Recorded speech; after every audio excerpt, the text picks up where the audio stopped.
video games. How much have video games influenced our lives and our culture? Now, in the modern age, video games aren't just known for being entertainment like they were in the past. Now, they're known as ways how we share stories, how we interact with others in our communities, and also how we understand the world. Today, I will explore how video games have influenced our lives, cultures, and society, not just as a new art form, but also as a social platform and a reflection on our own human experiences. Personally, every day when I wake up, I'm surrounded by games. I'll I'll wake up and I'll walk downstairs and I'll see video games. And then I'll try and do work on my laptop and there's just games all over it. And I'll look on my phone and on my phone there's video games. And then I try and work on my on my computer, on my desktop computer, and there's games all over it. All the games. The most games. Part of the reason why is because in my childhood I played a ton of video games, and like when I was alone I played video games, and when I was with my brother I played video games, and I just want to find out how and why video games have shaped our life and our culture. Let's begin with chapter 1. Do you know this famous video game?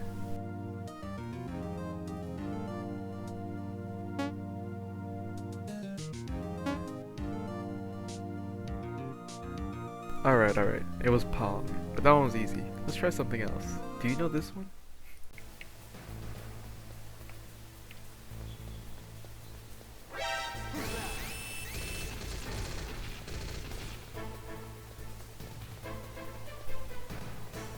That one might have been tricky if you're not familiar with PlayStation games, but it was Metal Gear Solid. Let's do this one more time. Do you know this game?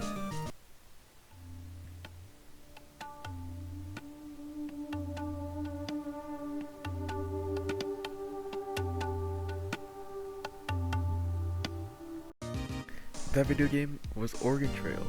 You might be wondering, why am I asking you if you know all these different video games? My point is, video games have ingrained themselves in society. They serve as a way that we spend our free time, they change the way that we interact with others, but they also serve as a significant cultural force, economic force, and technological force. That brings us to our next chapter, the force of video games. Well, to begin, why are video games so fun? Why are they so popular? Games have become one of the massive dominant forces in the entertainment economy. According to Forbes, in 2022, the gaming industry generated an estimated $184 billion compared to the $26.2 billion and $26 billion of the music and movie industry respectively. And, according to this article, by exploding topics, there are approximately 3.32 billion active video gamers. Well, clearly from this data we can see that video games are really popular and they're entertaining, but that begs the question, why are they so entertaining? Part of the reason why video games are so entertaining is because video games are stimulating. They offer a way to experience a very exotic and fantastical world in a very active way compared to a passive way such as reading or watching TV. Games are designed to be highly engrossing, to keep players wanting to continue playing. While playing games, people can often experience a type of flow state, fully focused and engaged on the game. Another reason why video games are entertaining is it satisfies our craving for achievement and gratification. As you progress through games, you often find yourself with new levels, new knowledge, collecting new items, new skills, or just finding out something that you may not have known before. Another reason why they're so entertaining is because video games as a medium are unique. Presenting a story through a video game is completely different than presenting it through a movie or a book. With a movie and a book, all of the actions are predetermined. Everything the character does is predetermined. You watch the character as they do things. You read the character as they do things. However, when you play games, you are set in the world. You are set as the characters. Now that we've figured out why video games are fun, let's try making one of them. Chapter 1.3. Let's actually start making something. Okay, I know I just said that we'd actually start making something, but before that, let's look at what we actually need to put into our game. First is gameplay. This is what the player does. To start, 1, we need the goal of the game. The goal of the game should be intuitive enough for the player to figure out how to play the game with little to no instructions. 2 is the controls. The controls should be smooth and responsive, and the player's input shouldn't lag. 3, there should be fun game mechanics. Different games have different takes on mechanics, some are more complicated than others, but either way they should be engaging to the player, and then complex mechanics should be explained. And 4, challenge. There should be a challenge for the players. Making games too easy isn't memorable, but making games too hard can make it frustrating and make the players want to quit, especially when it's because of a luck-related event. Next, there's art and style. This is what the player sees. For our style, whatever the style the game is in, it should remain consistent to the rest of the game's theme. We wouldn't want to mix things and have it look weird or uncanny. The second thing we should take note of is cohesion. The game's objects, sound, story, everything should make sense with each other in the world. And the last thing that we need to take into account is story. This is what the player feels. We should develop maybe some characters or some world building to deepen the connection to the game, the world, and the player. Let's analyze these elements in a real game, Touhou, Phasmagoria, A Flower View, and see if they fit my generic checklist for games. When we begin, we select a difficulty and a character. There is a cast of notable and memorable characters to choose from. The game begins and we are thrown in some character dialogue. I cannot read Japanese that well. Either way, we see that there is a story and personality to the characters. Even without being able to read, I'm still able to understand the main objective of the game. Touhou Project is a very well-known bullet hell game. Instantly, I know I need to shoot the enemies on my side and not get hit by any projectiles. The controls are simple enough. There are only a couple controls for moving and one button for shooting. The mechanics of the game are fun and engaging. It kept me focused and wanting to conquer each opponent. The game was fast-paced and responsive to my inputs. Dodging waves of bullets was fun, and having close calls made me break into a sweat. The game was very challenging, even on normal difficulty, but it felt fair and possible to finish. The art style remains constant throughout. The visuals hold up for me, even though it's quite old at this point. The elements of fairies fit perfectly with the game's setting and theme of magic, making them cohesive to the overall game. So when we check our checklist, it has my criteria for gameplay, my criteria for art, and criteria for story. Phew, with that out of the way, let's try and recreate one of the classic games. I tried to recreate Oregon Trail. Okay guys, so basically we're going to explain how Oregon Trail works. So basically when you... Hey, get out of here, this is my project. Okay, so anyways, this is how Oregon Trail works. So you play as a guy, and you're trying to make it to Oregon. So you travel along a trail. Along the way, you'll encounter maybe rivers and diseases. You have to make it to the end while managing your supplies, and when you make it to the end, you'll win and you'll get a score. And so, to begin my project, I opened up Visual Studio Code. Visual Studio Code is a free, lightweight code editor from Microsoft. When beginning this project, I first began by writing down everything that I wanted in the game. I wrote down the basic rules, some of the things that I wanted to happen, the mechanics of the game. I put it all into a list. Next, we start where all great games start. A blank window. There's not much to see here right now. This is the main game file. I created a small to-do list about everything I needed to do, such as balancing the health, testing if diseases work, crossing rivers, hunting, and all of that. Each part of the game is separated into little blocks. Each little block in this code here does a different thing for the game. Each one is we call these functions. Now these functions tell the game to do different things. The way we access these, we say we call this function. So every time we need to do one of these things, we call the function in the game. Now how does that work? Here, this is the main game loop. While it's running, it checks for what state the game is in. So it checks if the player's on the trail, if the player's in the shop, if they're in an event, if they have a river, if they're in the menu, all of that. For an example, let's check out the shop. So if the game says you're in the shop, it'll go to the shop block. We open up the shop block, and here we can see everything related that I put in here for the shop. We have the prices, we have item descriptions, we have a list of all the items, and here we have a bunch of code to take input and money and all that. Understanding this isn't super important, but the main thing is that at the end of this, if we zoom in here, we can see that at the end it returns the state back into a different one, so it knows to check for a different thing later. When we return the state as something different, back down here, it runs this again, and it sees that the state is now this one, so then now we perform this function. Now let's see this in action. Let's run the game, and we'll compare it to my paper diagram and see if it matches the things that I put on my checklist. Here, when we start the game, it tells us to select an origin. So what happened? When we started the game, I told the game to set your state as select origin. If we go down to the select origin block, it tells the game to do all of this here. Over here, we get to select which guy we are, the banker, the carpenter, or the farmer. Let's say we're the carpenter. Then, when we selected it, if we look in the code, once we selected an origin, what happened?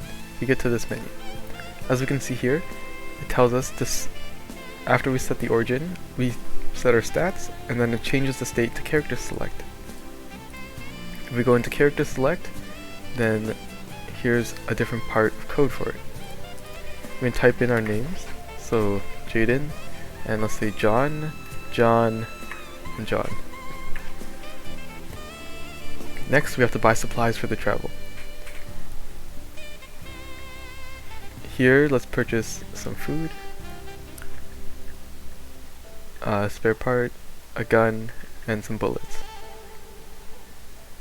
And another ox. When we start the game, we travel along a trail, just like in the paper diagram. We can press space to pause it, and it opens up this menu. It tells us the status of all the characters, and some stats about your travels. There's different options on the left side. You're able to continue on the trail, attempt to hunt, rest for a day, change how fast you go, change how many rations you eat, attempt to trade with somebody, or repair the wagon if it's broken. So let's continue.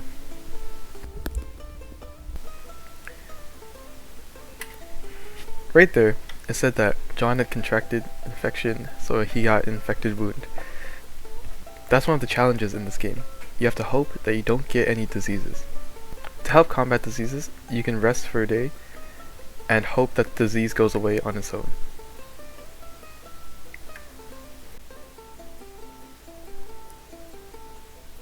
Every around 500 miles, you'll encounter a river. This is a gameplay mechanic that I added to keep the game more fun and engaging, rather than just sitting around and waiting. Here you have 3 options. You can just try and ford the river, use spare parts to reinforce the wagon, or hire a ferry to get across.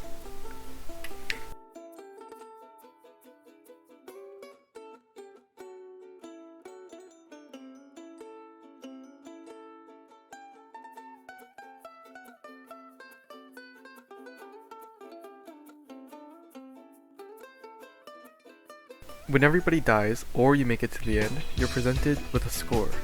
Depending on how much supplies you have and how many people survived, and how fast it took you to get to the end, you get a different amount of points. Let's compare my game to my checklist that I said that games should contain. Starting with gameplay, the first thing I said was that a game needs an intuitive goal. Now I think the goal of this game was quite intuitive. You just have a character and he goes across trail and you hope to get to the end. Very intuitive, very obvious even without saying it. Next were the controls. The controls were not super intuitive when I had people playtest it. The game mostly just used Z and the arrow keys for things, but even despite telling them those were the controls and having it written in the rule manual I wrote, many playtesters still had trouble the first time they played with it. The game mechanics were overall well received by the people who came to play the game. However, some things apparently weren't apparent. I was asked by somebody, "Where's the shop to buy supplies?" I then responded, "You are in the middle of the forest." The game was challenging, but I think was possible. Most players who played did not succeed, however, a couple people did manage to make it to the end. The art and style remained consistent throughout. I went for a somewhat minimalist style since I'm not a huge artist, and all of the assets were drawn by me in Microsoft Paint on my trackpad. The story of this game is quite sparse.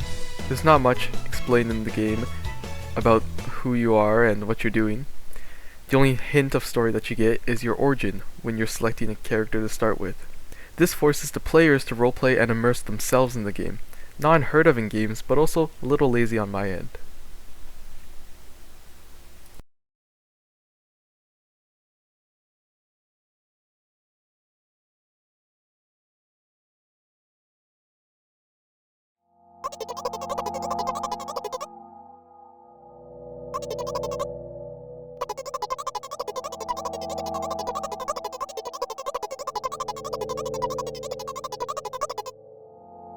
Oregon Trail was pretty fun, it was well received and many people liked it, but I felt like something was missing.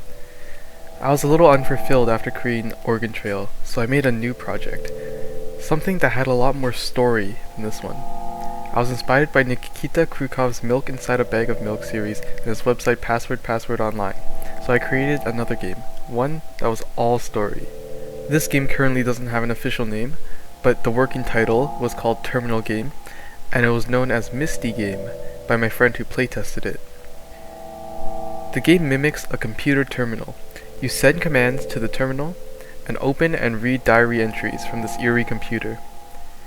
The game got the name Misty Game because of the character who I wrote entries for. Misty. She's an obsessed, lovesick girl who is scared of being alone and has spiraling thoughts. She's the first person who I wrote entries for, with more planned. The color palette and images are based on Nikita's Milk series, and images were created by putting photos through a filter. The entire game's display was built by me. It was built in the Pygame engine, the same engine as Oregon Trail. The internals of this game are a lot simpler than Oregon Trail, but at the same time a lot more complex. For this project, I wanted there to be some kind of file manipulation, similar to the game Doki Doki Literature Club, where one of the characters manipulates your game files and acts sentient. I wanted this computer terminal to kind of have that element of surprise where you don't really know what this program can contain. So for this project, I tried to add a couple elements where you would be kind of creeped out by the system, almost as though the system itself was sentient. Some of the things that I did to accomplish this is a memory system, where if you exit and come back, the game will actually remember you and greet you by your username. A system where it might say a few different things depending on how long you've used the program. And also it responds to certain keywords that you type in that are not under the normal commands.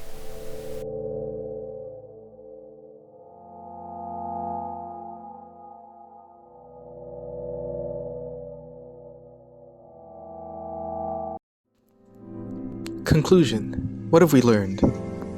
During my time working on these projects, I've deepened my understanding of self. I didn't just learn some coding, writing, and drawing skills in the last few months. Games have always been in my life. I don't see them leaving anytime soon. It's the little things that make up yourself, like the little scraps of code that I've put together to create my games. Little pieces of your experiences, hobbies, and thoughts that create you. Each and every line I write is a little piece of myself that I put into my work. Everything I do reflects my personality, my thoughts, and my beliefs. Even in works that have been cut from this project, including a section about gambling and related game about horse racing, a game about taking care of a virtual pet, and a script for a story-driven game about buying bread, inspired by milk inside a bag of milk. To end off my project, I'd like to mention my favorite game, Nier Automata. The game's themes revolves a lot around life and death. It's mentioned that everything that lives is trapped in a cycle of life and death, but life is all about the struggle within the cycle. a certain beauty in suffering. A quote from the ending: "A future is not given to you. It's something you must take for yourself."